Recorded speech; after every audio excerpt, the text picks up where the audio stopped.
Have you ever looked down at your hands, stained red or orange, and thought, okay, this feels magical, but what exactly am I calling in?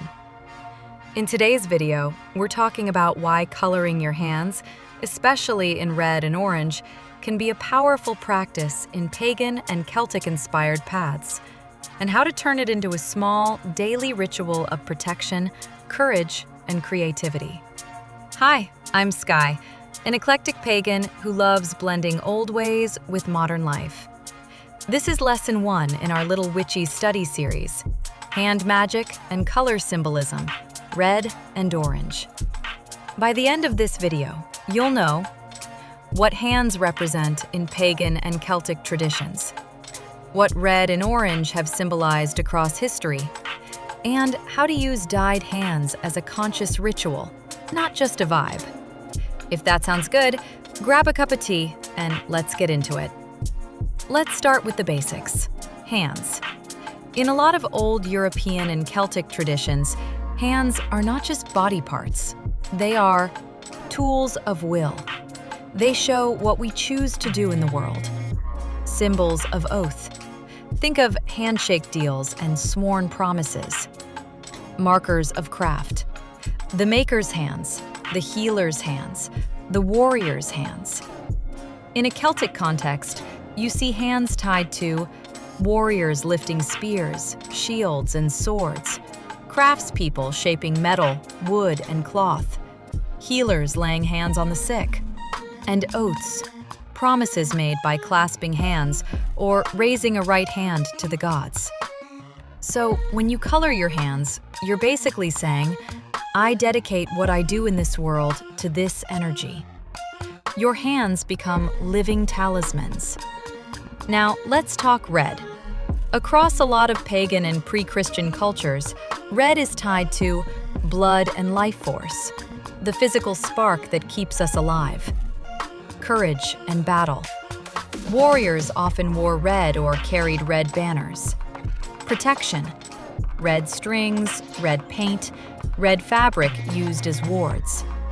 In a Celtic-inspired lens, red can be linked to the heat of the forge. Think of Bridget's fire and smithcraft. Sovereignty and power.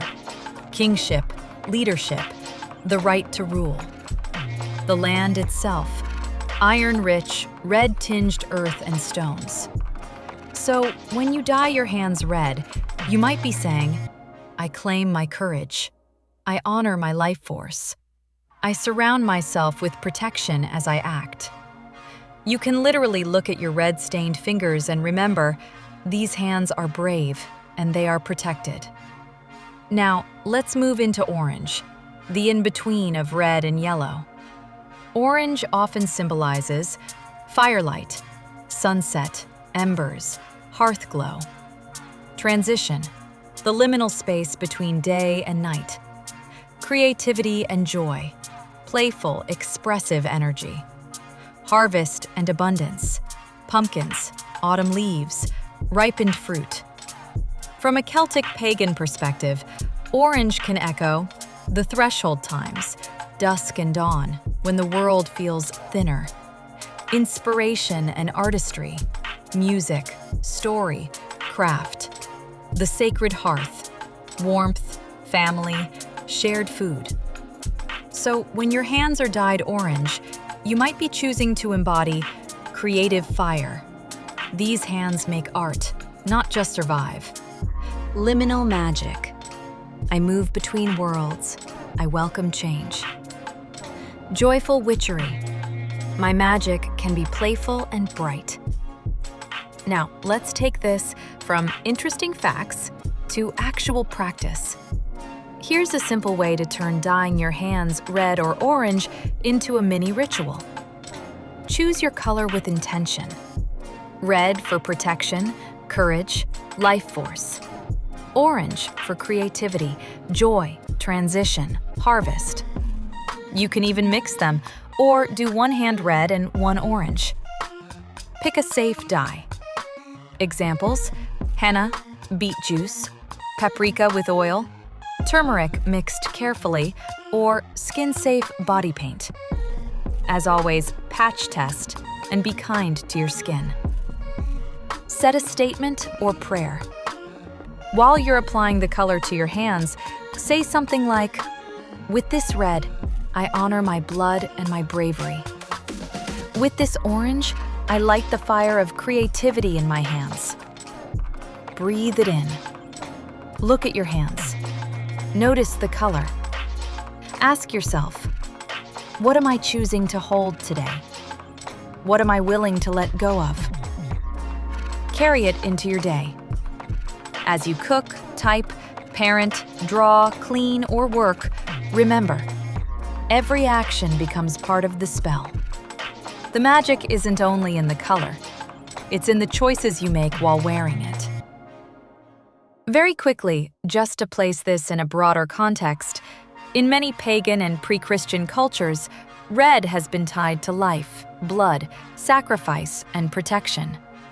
Orange has been less named on its own, but shows up in fire, harvest, and dawn-dusk imagery, all about change and energy.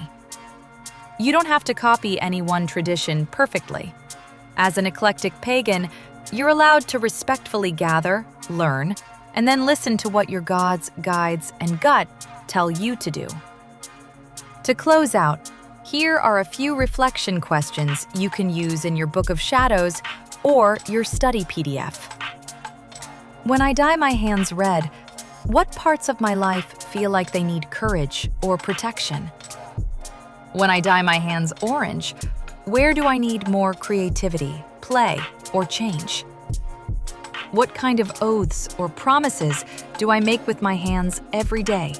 At work, at home, with myself? How do I want my hands to serve my path?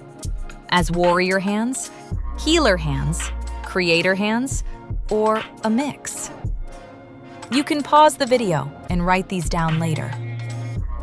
If you enjoyed this lesson and you want more eclectic pagan study sessions, especially on color magic and old ways symbolism, go ahead and like this video, subscribe for weekly lessons, and tell me in the comments, are you more red-handed or orange-handed right now? And why? Thank you for learning with me today. May your hands be brave, blessed, and beautifully stained. Blessed be.